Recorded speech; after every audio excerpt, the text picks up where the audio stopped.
Iran যুদ্ধের পঞ্চম সপ্তাহে এসে হামলার মাত্রা আরও বাড়িয়ে দিয়েছে আইআরজিসি।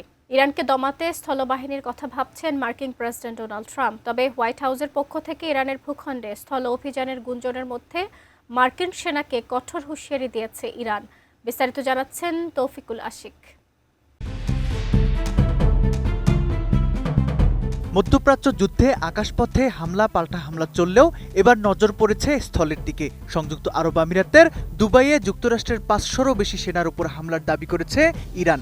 মার্কিনী এসব সেনা দুবাইয়ে লুকিয়েছিল, তাদের বের করে মিসাইল ও ড্রোন দিয়ে হামলা চালানো হয় বলে দাবি করেছে দেশটি। এদিকে মার্কিন প্রেসিডেন্ট ডোনাল্ড ট্রাম্প যখন ইরানের পারস্য উপসাগরীয় দ্বীপগুলোর দখলের হুমকি দিচ্ছেন, ঠিক তখনই পাল্টা গর্জে উঠেছে তেহরান।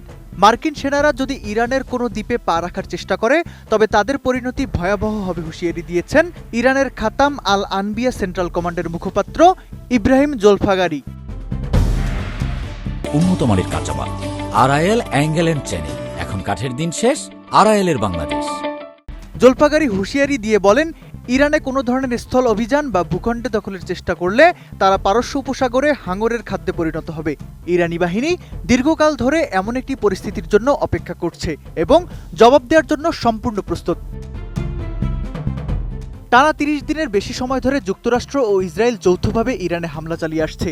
এর জবাবে ইরানের সশস্ত্র বাহিনীও মধ্যপ্রাচ্যে যুক্তরাষ্ট্রের বিভিন্ন আঞ্চলিক ঘাঁটি লক্ষ্য করে পাল্টা ক্ষেপণাস্ত্র ও ড্রোন হামলা করেছে। জোলফাগারি দাবি করেন, মধ্যপ্রাচ্যের মার্কিন সেনারা ইতিমধ্যে গুরুতর হুমকির মুখে রয়েছে।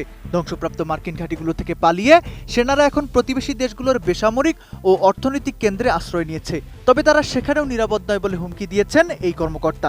তার মতে, মার্কিন নেতৃত্ব এখন এমন এক ব্যক্তির হাতে সামরিক কমান্ড তুলে দিয়েছে যার সিদ্ধান্তগুলো মার্কিন বাহিনীকে এক নিখুঁত মৃত্যু ফাঁদে ফেলেছে।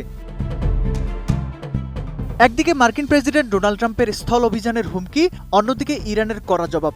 সব মিলিয়ে যদি সত্যি যুক্তরাষ্ট্র স্থল অভিযান করে বসে তবে ইরানের পাল্টা জবাবে যুদ্ধের আগুন আরও বাড়বে, যার প্রভাব কেবল পারস্য উপসাগরে সীমাবদ্ধ থাকবে না, বরং পুড়িয়ে দেবে পুরো বিশ্ব অর্থনীতিকে। Taufiqul Ashiq, ATN news.